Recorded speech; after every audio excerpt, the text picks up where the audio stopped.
قرۃ العین اور حاجرہ مستور اور حاجرہ مسرور خدیجہ مستور سوری حاجرہ مسرور دونوں سب بہنیں.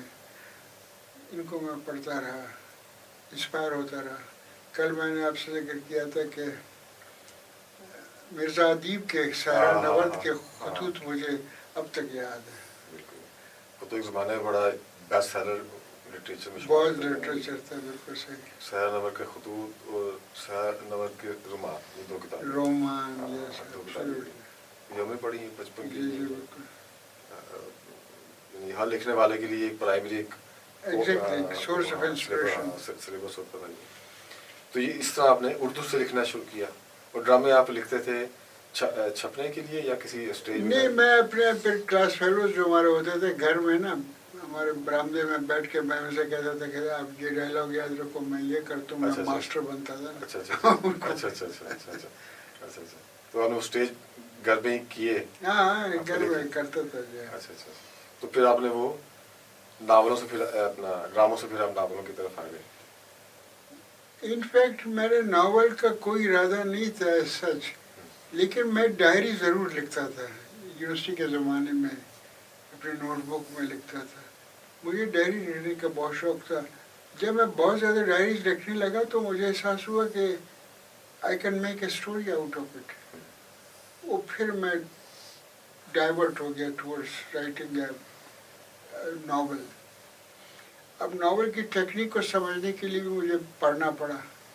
میں بڑے بڑے رائٹرس کو پڑھتا تھا کہ how they manage the story. وہ مجھے پھر وہ تھوڑا سا شوق بھی تھا اور پھر خواہش بھی تھی.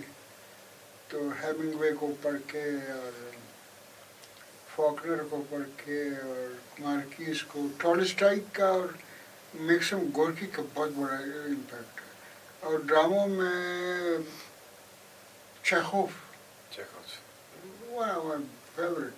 بٹ ورلڈ لٹریچر میں ساری دنیا میں رشین اور فرینچ لٹریچر کا مقابلہ کم ہی کر سکتا. بالکل. تو وہ یہ آپ کی انسپریشنل لٹریچر سارا رائٹر تھے جن سے آپ نے جی اس زمانے میں تو دوستویفسکی تو بڑا ہمارے اور بھی. دوستویفسکی کو میں نے اس وقت پڑھا جب میں پنجاب یونیورسٹی میں تھا.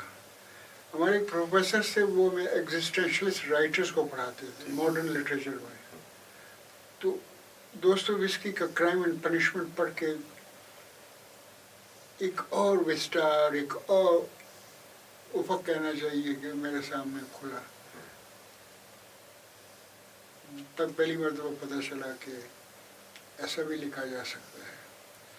سارتر کے ناول پڑھا، آئرن ان دا سول پڑھ لیا، اور سائمن ڈی بار کو پڑھے، بیوٹیفل ڈاٹرز اور سیکنڈ وومن، وہ تو خیر اس کا. جی بالکل. اس طرح کی چیزیں تو انسپائر ہوتا گیا. اور وہ انسپریشن آخر میں اپنی مادری زبان میں نے لکھنا شروع کیا. تو یہ کب شروع کیا؟ کس سال میں؟ یہ میں نے 78-9 کے قریب میں ڈائیورٹ ہو گیا اسٹوریز اپنا بلوچی میں لکھنا شروع کیا. اس زمانے میں ہمارا ایک ٹرائبل پبلسٹی کا ادارہ ہوتا تھا جو گورنمنٹ کی طرف سے ایک بلوچی میگزین نکلتا تھا، اس کا نام تھا اولس. اس میں میں مضامین بھیجتا تھا، وہ چھپ جاتے تھے، میں بڑا خوش ہوتا. اس طرح سے وہ سلسلہ چلتا رہا. پھر بعد میں ایک دو پیریوڈیکل بلوچی منتھلی میگزینز نکلتے تھے کراچی سے اور کوئٹہ سے، ان میں میرے افسانے چھپنے شروع ہو گئے اور انسپریشن ملتا رہا. اچھا، آپ نے ڈائریوں کا ذکر کیا، تو یہ بلوچی زبان میں تھی؟ نہیں، یہ اردو میں شروع میں تھے، پھر انگریزی اور باہر میں بلوچی. تو ان کو چھپایا آپ نے یا کوئی ارادہ ہے؟ یہ کتنے سالوں کی ہے؟ بہت سالوں کی، 90 سے تو میں ریگولر لکھ رہا ہوں. لیکن یہ ہے کہ کچھ اس میں پرسنل چیزیں ہیں، ان کو دیکھنا پڑے گا تب جا کے زیادہ ہے. میں چاہتا ہوں کہ چھپ جائیں تو بہتر ہے. ایک رائٹر کو سمجھنے کے لیے اس کے ڈائری سے ڈائریز ہیں وہ بڑا سورس ہے. بہت بہت بڑا سورس ہے. اینی وے وہ پڑھی ہوئی ہے ہمارے تہخانے میں کسی بکس کے اندر. سر آپ نے 80+ ناول آپ کے چھپ چکے ہیں جی. اور آپ بلوچستان کے جو ناولوں پر یا کسی بھی ادبی صنف میں جو ایوارڈز لینے والے واحد آدمی ہیں کہ جن کو ملکی سطح پر اور عالمی سطح پر اتنے ایوارڈز ناولوں کے حوالے سے ملے، تو یہ بھی ایک بڑے اعزاز کی بات ہے. لیکن ایک رائٹر کے لیے یا ایک لکھنے والے کے لیے جو آپ کے لیے جو اس کے لیے زیادہ انسپریشنل جو بات ہے وہ یہ کہ آپ اتنا آپ نے لکھا اور 171 آپ نے ناول لکھ لی. تو رائٹرز کے لیے ان کے لیے آپ اپنا جو انسپریشنل ایک پورا ہے ایک جرنی ہے یا جو پورا پروسیس ہے روٹین کیا آپ کی لکھنے کی، کس طرح انسپریشن لیتے ہیں آپ، تو اس پہ کچھ تھوڑا سا ان کو بھی گائیڈنس مل جائے گی لکھنے والوں کے لیے. Yes very good. آپ کی روٹین کیا لکھنے کی، یہیں سے شروع کرتے ہیں. جی میں آپ کو بتاتا ہوں. یہ جو آپ نے پہلا سوال کیا کہ نوجوان رائٹرز، دیکھیے نوجوان رائٹرز مجھ سے اکثر یہ پوچھتے ہیں کہ سر آپ کیا سمجھتے ہو کہ ایک آدمی کو رائٹر بننے کے لیے کیا کرنا چاہیے. میں نے کہا دیکھیے بھائی بات یہ ہے کہ آپ دن میں ایک پورے دن میں 20 صفحے تو ضرور لکھو. اگر 20 صفحے نہیں لکھ سکتے 10 تو لکھو. 10 نہیں لکھ سکتے 5 تو لکھو. No day should pass without writing. کوئی چھٹی نہیں ہے اس میں. There is no holiday in morality, there is no holiday in writing. ایک بات. دوسری بات جو امپورٹنٹ ہے وہ یہ ہے کہ پڑھنا بہت ضروری ہے رائٹر کے لیے. آپ ضرور مطلب ون وے اور the other you must read some thing. جو آپ کا انٹرسٹ کی کتاب ہے، ہر کتاب کو تو آپ نہیں پڑھ سکتے. جو آپ کی انٹرسٹ کی کتاب ہے، مطلب میرے پاس فلسفے کی اور رائٹنگ کے اوپر بایوگرافیز بہت زیادہ ہیں. میں بایوگرافیز آٹو بایوگرافیز بہت پڑھتا ہوں، بہت زیادہ. اب تو نہیں پڑھ سکتا لیکن پہلے بہت پڑھتا ہوں. لکھنا آپ کے لیے مسٹ ہے. اس کے بعد پھر آپ کی جب پریکٹس ہو جائے گی لکھنے کی، جو تھاٹس آپ کے اندر آتے ہیں ان کو آپ کاغذ میں ضرور لے آئیں. ایک دن میں آپ پرفیکٹ شاہکار اپنا نہیں لکھ سکتے. میں نے جو سٹارٹ لیا تھا ناول رائٹنگ کا، میں اس درجے تک پہنچا ہوں، مجھے نہیں لگتا کہ میں نے ابھی تک کوئی ماسٹر پیس بنایا یا لکھا ہے. لیکن جو وقت گزرتا جاتا ہے مجھے احساس ہوتا ہے کہ میرا جو پہلے کام تھا وہ اتنا میچور نہیں تھا، جو بعد کا کام ہے وہ میچور ہے. میچورٹی بھی تو ود پیسج آف ٹائم. اس طرح سے اب میں نے لکھی ہے کچھ چیزیں ابھی 2 مہینے 3 مہینے گزرے ہوئے دنوں میں، ان کے اندر ایک اور رنگ ہے. تو آپ یوں سمجھ لیں آصف صاحب کہ میرا جو بیسک انٹرسٹ ہے وہ شارٹ سٹوری سے میں نے سٹارٹ کیا، ڈائری تک آ گیا. ڈائری سے سٹارٹ کیا، شارٹ سٹوری تک آ گیا، شارٹ سٹوری سے ناول تک جمپ کیا. میرا کوئی ارادہ ناولسٹ بننے کا نہیں تھا. اب میں ناولسٹ زیادہ ہوں. شارٹ سٹوری میرے ویسے شارٹ سٹوریز بہت سارے ہیں، کوئی 400 3 والیومس میں چھپ گئے ہیں. شارٹ سٹوریز کے 3 ناولس چھپ چکے. اور